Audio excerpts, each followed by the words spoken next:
Ya kadang-kadang orang ni tanya, ustaz, saya dah buat segala ketaatan, tiba macam mana saya boleh buat maksiat? Dia jadi putus asa. Dia jadi give up dengan rahmat Allah. Jangan give up. Barangkali maksiat ini satu takdir Allah supaya kamu tidak sombong dengan kebaikan kamu. Biar nampak juga rendah diri kat mana nampak. Kadang duk nampak diri daripada hari pertama sampai akhir nampak macam tok wali je. Biar nampaklah kamu tu kerdil, tak ada apa-apa. Kosong. Tuan-tuan, itu hikmah. Tapi macam saya sebut tadi, jangan kita buat. Tapi kalau Allah takdirkan, jangan berputus asa. Rahmat Allah luas. Inna rahmati wasi'at kulla syai'. Wa rahmati sabaqat ghadabi.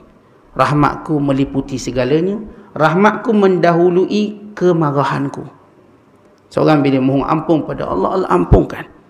Maka kadang-kadang tuan-tuan kaki ini tidak mampu tegak dalam ketaatan. Tergelincir juga buat maksiat. Tapi jangan putus asa. Bangun balik. Kan ada orang kita tengok bila orang mula tahu maksiat, dia dah tak datang ke masjid lah. Dia tak datang ke masjid, dia tak lagi berjemaah dengan orang. Dia jadi malu sendiri. Rugi dia. Jangan begitu, teruskan ibadat. Kalau bukan masjid ni, masjid lain carilah. Jangan hanya sebab satu maksiat menjadikan kamu terus meninggalkan rumah Allah. Mungkin sebab dia ada buat salah dengan ustaz dia misalnya. Malu. Dah tak belajar dah, duduk rumah. Jangan. Belajar. Kalau malu dengan ustaz tu, kamu belajar dengan ustaz lain, tak apa. Jangan tinggalkan kebaikan. Kita lihat bagaimana orang dapat hidayah ni, tuan-tuan. Orang yang Allah kekalkan hidayah, bila walau dia salah, dia bangun balik untuk taubat. Tapi kalau orang tu, bila dia buat salah, dia give up dengan rahmat Allah, dia takkan kembali. Kerana Allah tak suka orang yang give up. Pernah satu tempat, Masya Allah, seorang lelaki ni baik. Kami masih ingat lelaki ni orang baik. Rajin ke masjid, ke surau. Dan kalau mengajar, dia akan susung budak-budak biar dengar kuliah. Dan kalau budak bising, kena tarik telinga. Saya pun kena tarik telinga. Bising, tarik telinga. Tarik hidung. Rotan, kodang dia lah. Jadi orang pun nampak bagus ni, baik. Bila dia ada kat surau, budak-budak semua jadi baik belaka. Budak-budak jadi wali belaka dia. Mengalah orang tu. Budak-budak bising siap. Macam-macam lah. Boleh maki dia, maki. Orang baik. Kita pun tengok, bagus dia ni. Tiba-tiba, kami tak jumpa lagi dia kat surau. Tak jumpa lah.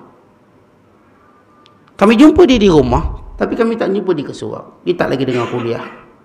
Dia tak ada lagi fikir, kami kanak-kanak. Tanya kenapa dia ni tak ke masjid. Rupanya di Pinang anak ustaz tu tolak. Akhir itu yang menjauhkan dia dari masjid.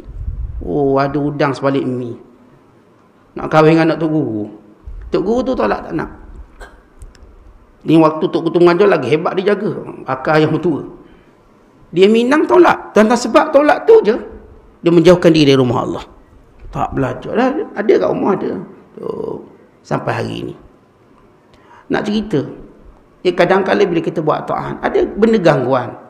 Benar dalam kita buat ketaatan, kita naklah orang suka kita. Tiba-tiba orang tak suka. Maka jangan itu menjadi sebab kita lari dari Allah. Tuan-tuan boleh lari daripada orang tu, jangan lari dari Allah. Saya ke masjid itu mana tahu dari pengusi tahun ni. Nampak dengar pengusi nak benceng dah. Pergi rajin duduk depan. Buat announcement pun rajin. Ibu tak dapat. Misalnya. Baik, kalau awak mengajuk surau tu tak ada hal. Surau lain jangan pergi rumah lain. Tak, dia kena mengajuk semua rumah Allah. Ini satu musibah. Kadang-kadang kita mengajuk dengan ustaz-ustaz kita. Ya, berlaku. Mengajuk dengan Tok Guru. Tuan-tuan nak mengajuk itu biasalah. Tapi jangan mengajuk dengan ilmu Allah. Ya, saya tak ngam dah dengan ustaz ni. Cari ustaz lain. Yang penting tuan-tuan jangan berhenti belajar. Tidak penting tuan-tuan terikat dengan seorang guru, tidak. Itu bukan kewajiban.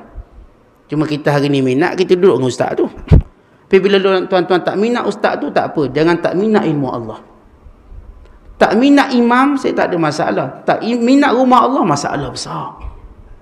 Ini kita kena bezakan. Kalau tuan-tuan tak minat pengusi surau tu, AJK-nya, tak ada hal. Tuan-tuan cari masjid lain. Tuan-tuan tak minat ustaz tu mengajar, cara dia, tak apa, tak ada hal. Tuan-tuan jangan tidak minat ilmu. Cari ilmu dengan siapa pun. Sebab itu kebaikan kita. Sebab itu Syekh Abdul Qadir sebut di sini, janganlah dengan sebab kebaikan kita sehingga kita melihat kita akan sempurna. Dan jangan pula bila Allah takdirkan dosa menjadikan kita putus asa. Dua perkara yang perlu ada. Ini bila kita baik sangat, jangan confident. Dan bila kita buat maksiat, jangan putus asa. Kembali pada Allah dengan cara macam mana pun. Kerana Allah Ta'ala, tuan-tuan tak padan. Kita duk mengajuk kat dunia, tiba-tiba masuk neraka, kekal dalam tu, tak padan. Tuan-tuan nak mengajuk dengan agama buat apa? Tak padan kita mengajuk, hanya nak tunjuk, nak tarik perhatian orang sebab mengajuk agama. Tiba-tiba kesudahan kita neraka. Maka bendung sifat mengajuk dalam agama.